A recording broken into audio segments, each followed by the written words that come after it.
बिस्मिल्लाहिर्रहमानिर्रहीम। अस्सलाम वालेकुम डियर स्टूडेंट्स, मैं हूं आपका मैथमेटिक्स इंस्ट्रक्टर अली अहमद और मैं आपको मैथमेटिक्स बाय अली अहमद में खुशामदीद करता हूं। और अगर अभी तक आपने मेरा चैनल सब्सक्राइब नहीं किया तो उसको ज़रूर सब्सक्राइब करें और बेल आइकन पर क्लिक करें ताकि मेरे आने वाली हर वीडियो आपको बर वक्त मिल सके।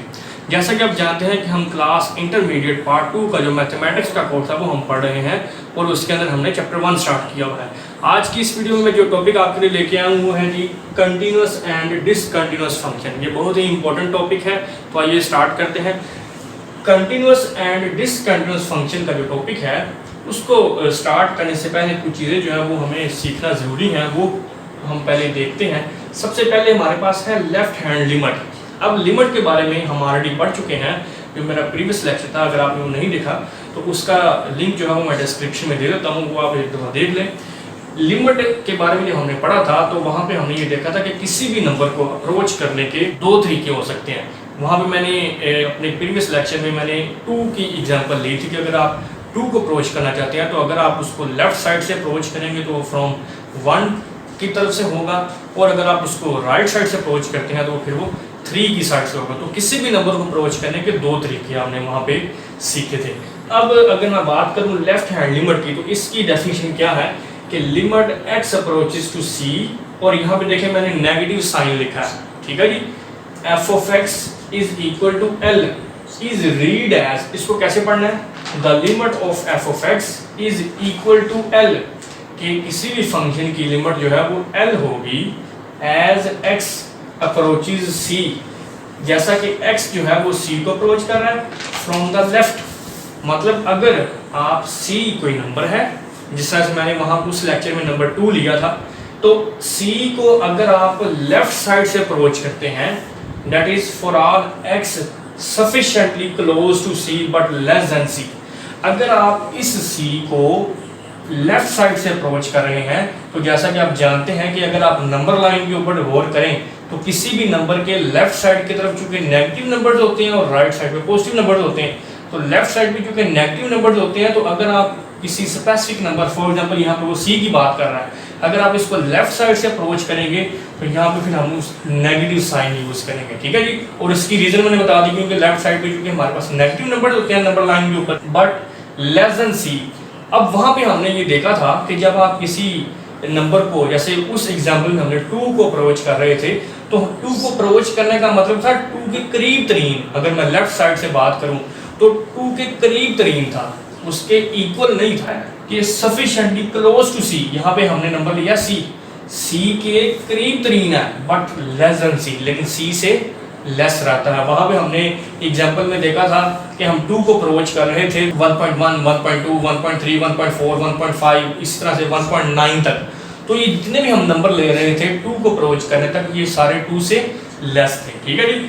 तो the value of f of x can be made as close as we please l। तो इसी तरह से हम वैल्यू जो है वो क्लोज करते जाएंगे जितनी तक हम l तक नहीं पहुंच जाते, ठीक है जी। l क्या होता है, उस फंक्शन की लिमिट, ठीक हो गया।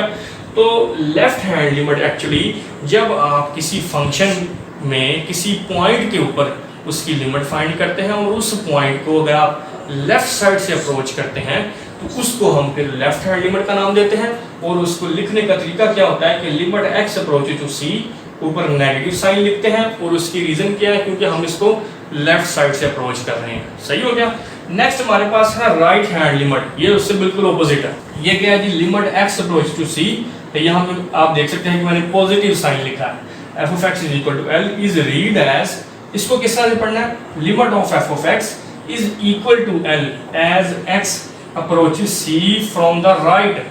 अब उसी एग्जांपल में जो मैंने अपने प्रीवियस लेक्चर में आपको एक्सप्लेन की थी कि जब हम 2 को राइट साइड से अप्रोच करते थे तो वहाँ पे हम कौन सी वैल्यूज लेते थे, 3, 2.9, 2.8, 2.7 और 2.1 तक जाते थे जब हमने 2 को राइट साइड से अप्रोच करना होता था। तो किसी भी नंबर को जब आप राइट साइड से अप्रोच करेंगे तो उसको हम फिर राइट हैंड लिमिट का नाम देंगे, that is for all x sufficiently close to c। तो हम 3 से 2 के करीब हो रहे थे, उसके क्लोज हो रहे थे बट ग्रेटर देन c, लेकिन हम सारी वैल्यूज कौन सी ले रहे थे, 2.9, 2.8, 2.7, 2.1, इसी तरह ये सारी वैल्यू जो है ये 2 से ग्रेटर है। इसका मतलब है कि जब आप राइट हैंड लिमिट की बात करेंगे तो आप वैल्यूज कौन सी ले रहे होते हैं, जिस पॉइंट पे आप लिमिट चेक कर रहे हैं उस तक पहुंचना है आपने फ्रॉम राइट साइड से। तो चूंकि आप जानते हैं कि किसी भी नंबर के राइट साइड पे जो नंबर होते हैं वो उससे ग्रेटर होते हैं, तो यही वो कह रहा है बट ग्रेटर देन सी। ठीक है जी। The value of F of X can be made as close as we please. Same उसी तरह से है कि हम इसकी वैल्यू जो है वो एल के करीब तरीन कर सकते हैं जैसे जैसे हम उस टू के करीब आते जाते हैं। उस एग्जाम्पल में यहाँ पे उसने स्पेसिफिक नंबर सी की बात की है। तो राइट हैंड साइड लिमिट और लेफ्ट हैंड लिमिट के बारे में मैं उम्मीद करता हूँ कि आपको अच्छी तरह से समझ आ गई होगी। मैं इनको रिपीट कर देता हूँ कि किसी भी नंबर को अगर आप लेफ्ट साइड से अप्रोच करते हैं तो उसको हम लेफ्ट हैंड लिमिट का नाम देते हैं, और अगर उसी नंबर को आप राइट साइड से अप्रोच करते हैं तो फिर उसको हम राइट हैंड लिमिट का नाम देंगे। ठीक है जी। अब नेक्स्ट हमारे पास एक छोटा सा टॉपिक है criterion for existence of limit of a function, कि किसी भी फंक्शन की लिमिट कब एग्जिस्ट करेगी। लिमिट तो हम ऑलरेडी किसी फंक्शन की फाइंड करना सीख चुके हैं, लेकिन किसी भी फंक्शन की लिमिट एग्जिस्ट कब करेगी। Limit x approaches to c f of x is equal to l, यहाँ पे लिमिट जो है वो l है।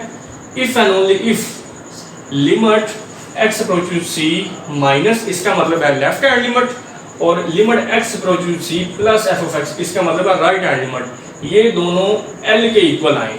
मतलब ये है कि किसी भी फंक्शन की लिमिट तब एग्जिस्ट करती है जब लेफ्ट हैंड लिमिट का आंसर और राइट हैंड लिमिट का आंसर इक्वल हो, तो देन हम ये कह सकते हैं कि the limit of that function is exist. समझ आ गई। तो नेक्स्ट अब हम अपने मेन टॉपिक की तरफ चलते हैं, जो कि हमारा आज डिस्कशन का जो मेन टॉपिक है वो है जी कंटिन्यूअस फंक्शन, या जिसको कंटिन्यूटी भी बोलते हैं। ठीक है। कोई भी फंक्शन जो है वो कंटिन्यूअस कब होता है, आइए देखते हैं।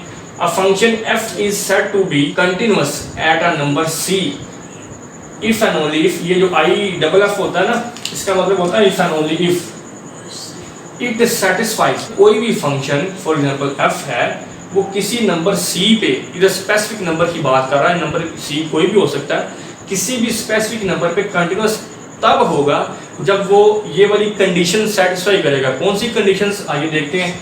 सबसे पहली कंडीशन है कि f of c is defined. अब f of c is defined का मतलब क्या है कि उस फंक्शन में अगर आप c पुट करते हैं, जिस नंबर पे आप उसकी कंटिन्यूटी चेक करना चाह रहे हैं, जिस नंबर पे आप ये चेक करना चाह रहे हैं कि फंक्शन कंटिन्यूअस है या नहीं, अगर वो आप उसमें पुट करते हैं तो आपका आंसर जो है वो कोई रियल नंबर आना चाहिए, कोई रियल वैल्यू आनी चाहिए, इन्फिनिटी नहीं बनना चाहिए, अनडिफाइंड नहीं होना चाहिए। ठीक है। अभी हम आगे इसी कंटिन्यूटी और डिसकंटिन्यूटी को ग्राफिकली भी देखेंगे, तो उसमें हम मजीद इसको देखेंगे कि फंक्शन जो है वो डिफाइन होने से क्या मुराद है। अभी आप इधर इसको इतना समझ लें कि f of c is defined का मतलब है कि जब ये c नंबर हम फंक्शन में पुट करें तो हमारे पास कोई डिफाइंड वैल्यू आ जाए, कोई रियल नंबर आ जाए, अनडिफाइंड ना हो। ठीक हो गया। दूसरी कंडीशन क्या है, limit x approaches to c f of x exist, मतलब लिमिट जो है वो एग्जिस्ट करनी चाहिए। और लिमिट एग्जिस्ट कब करेगी, ये अभी हमने ऊपर डेफिनेशन पढ़ी है। लेफ्ट हैंड लिमिट और राइट हैंड लिमिट का आंसर अगर इक्वल आ जाता है देन लिमिट जो है वो एग्जिस्ट करेगी। तो ये दूसरी कंडीशन होगी कंटिन्यूटी की। और तीसरी कंडीशन क्या है कि लिमिट का आंसर और फंक्शन में डायरेक्ट वैल्यू पुट करने से जो आंसर आता है ये दोनों इक्वल होने चाहिए। मतलब इसका आंसर, मतलब जो वैल्यू आप जिस पॉइंट पे आप फंक्शन की कंटिन्यूटी चेक करना चाह रहे हैं वो पॉइंट पुट करने से फंक्शन जो आंसर दे रहा है और जो हमारी लिमिट का आंसर आ रहा है, ये दोनों अगर इक्वल होंगे तो देन हम ये कहेंगे कि फंक्शन जो हमारा है वो कंटिन्यूअस है। ठीक है जी। उम्मीद करता हूँ कि कंटिन्यूअस फंक्शन की डेफिनेशन को आपने अच्छी तरह से समझ लिया होगा। दूसरे नंबर में हमारे पास है डिसकंटिन्यूअस फंक्शन, या जिसको डिसकंटिन्यूटी भी कहते हैं। ये जी इफ वन और more of these three conditions fail to hold at c then function f is said to be discontinuous at c। अब किसी नंबर c पे फंक्शन की कंटिन्यूटी चेक करना चाह रहे हैं, तो अगर इन तीनों में से कोई एक कंडीशन भी अगर सेटिस्फाई नहीं होती तो देन हम ये कह देंगे दिस फंक्शन इज डिसकंटिन्यूअस। मिसाल के तौर पर पहली जो कंडीशन है f of c is equal to defined, आपके पास फंक्शन ही ऐसा आ गया है कि जब आप उस फंक्शन में जिस पॉइंट पे आप उसकी कंटिन्यूटी चेक करना चाह रहे हैं अगर आप उसमें पुट करते हैं तो फंक्शन अनडिफाइंड हो जाता है। अभी हम आगे एग्जांपल में देखते हैं कि फंक्शन जो है वो वैल्यू पुट करने से किस तरह से अनडिफाइंड होगा। इसी कंटिन्यूटी और डिसकंटिन्यूटी को ग्राफिकली देखेंगे। ये तो अभी हमने डेफिनेशन देख ली कि डेफिनेशन कंटिन्यूअस फंक्शन की ये है, डिसकंटिन्यूटी की ये है, लेकिन हम देखेंगे एक्चुअली कंटिन्यूअस फंक्शन का मतलब क्या है, फंक्शन के कंटिन्यूअस होने से क्या मुराद है। यहाँ पे भी आप देख सकते हैं मैंने एक फंक्शन लिया है 1/x फॉर एग्जांपल, और यहाँ पे एक आपको टेबल नज़र आ रही है। ये एक्चुअली मैंने क्या किया है कि इस फंक्शन की x की डिफरेंट पॉइंट्स पे वैल्यूज़ लिखी हैं। जब मैं इस फंक्शन में 1 पुट करूँगा तो 1/1 आंसर 1 आएगा। जब मैं इस फंक्शन में x की जगह पे 2 पुट करूँगा तो 1/2 0.5 होगा। इसी फंक्शन में 1/3 पुट करेंगे 0.333, और इसी फंक्शन में x की जगह पे 4 पुट करने से 1/4 जो है वो 0.25, और सिमिलरली 5 के लिए मैंने वैल्यू निकाल दी। अब हम इनको ग्राफ पे ड्रा करते हैं, फिर हम इसको देखते हैं कि एक्चुअली ये क्या हो रहा है। जब मैं इस फंक्शन में x की जगह पे 1 पुट कर रहा हूँ, मतलब x की वैल्यू 1 है, तो फंक्शन जो है वो मुझे क्या आंसर दे रहा है, वो भी 1 दे रहा है। मतलब x की वैल्यू 1 ये पॉइंट, और y की वैल्यू भी मुझे 1 मिल रही है। f ऑफ x एक्चुअली आपका y होता है, वो ये 1 है। तो इन दोनों के कोरस्पॉन्डिंग मुझे ये एक पॉइंट मिल गया, ठीक है जी। अब इसके बाद जब मैं x2 पुट कर रहा हूँ, इधर आ गया, तो फिर मुझे y क्या मिल रहा है 0.5, x2 और y 0.5 है, तो इसके कोरस्पॉन्डिंग मुझे ये पॉइंट मिल गया, ठीक है जी। इसी तरह से हम आगे मूव करें, जब x की जगह पे 3 पुट किया इस फंक्शन में इस पॉइंट पे, तो y मुझे क्या मिला है 0.3, उससे थोड़ा सा नीचे हो जाएगा। ये 0.5 है, 0.3 तकरीबन यहाँ पे होगा, तो इस 3 को मैं थोड़ा सा नीचे कर देता हूँ, तो ये मुझे पॉइंट मिल गया, ठीक है जी। इसी तरह से जब आप 4 पुट करेंगे फंक्शन में, तो आपका आंसर क्या आएगा 0.25, तो 4 पे आपको क्या आंसर आ रहा है 0.25, मतलब इसका भी हाफ, तो ये वैल्यू और थोड़ी सी हमें ये नीचे मिल गई, ठीक है जी। अब हम इन पॉइंट्स को जो है वो आपस में मिला देते हैं।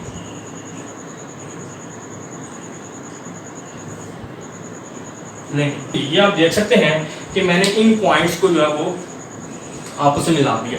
अब आप यहाँ पे गौर कर रहे होंगे कि मैं इस फंक्शन में 0 नहीं पुट कर रहा, वो क्यों नहीं पुट कर रहा, उसकी रीज़न क्या है कि जैसे ही मैं इस फंक्शन में 0 पुट करूँगा तो जो 1/0 है, ये आप जानते हैं क्या होता है, दिस इज अनडिफाइंड। इसका मतलब है इस फंक्शन में हम 0 नहीं पुट कर सकते, मतलब x की वैल्यू 0 जो है वो हम नहीं पुट कर सकते। अब इस ग्राफ में x ये आपका 0 पड़ा हुआ है, ठीक है जी।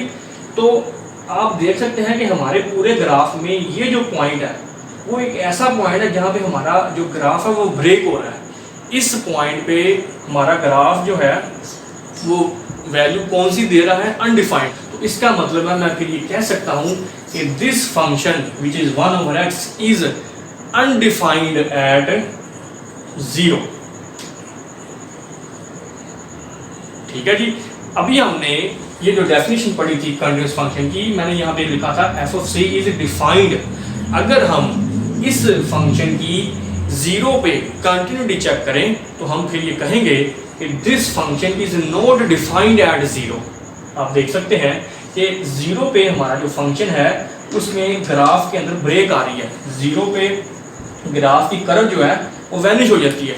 क्यों हो जाती है? क्योंकि ये फंक्शन जो है वो 0 पे डिफाइंड ही नहीं है। ये जो अभी हमने ये पढ़ा था ना f of c is defined, तो उसका मतलब ये है कि c पे वो फंक्शन जो है वो डिफाइंड होना चाहिए। मतलब जिस पॉइंट का फंक्शन की कंटिन्यूटी चेक करना चाह रहे हैं उस पॉइंट पे फंक्शन जो है वो डिफाइंड होना चाहिए।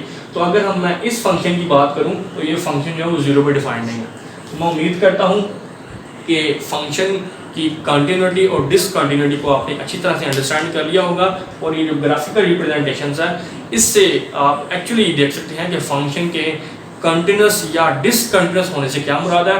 जैसा कि हमने देखा कि ये 0 पे ये फंक्शन है वो डिफाइंड नहीं है, तो फिर we can say that this function is discontinuous at 0। ये फंक्शन जो है 0 पे डिसकंटिन्यूअस है, ठीक है जी। और आप इसको फंक्शन की कंटिन्यूटी को इसकी डोमेन से भी रिलेट कर सकते हैं। वो किस तरह से? क्योंकि इस फंक्शन की जब हम डोमेन फाइंड करेंगे तो उसमें 0 इंक्लूड नहीं होगा। क्यों नहीं होगा? क्योंकि 0 पे फंक्शन डिफाइंड नहीं है। तो जब 0 इसमें शामिल नहीं होगा तो इसका मतलब ये हो गया कि वो 0 पे ये फंक्शन जो है वो कंटिन्यूस भी नहीं हो सकता। ठीक हो गया? तो इस तरह से आपने देखा कि फंक्शन जो है वो एक्चुअली किस तरह से कंटिन्यूस और डिसकंटिन्यूस हो रहा है। ये तो था कंटिन्यूटी और डिसकंटिन्यूटी का इंट्रोडक्शन।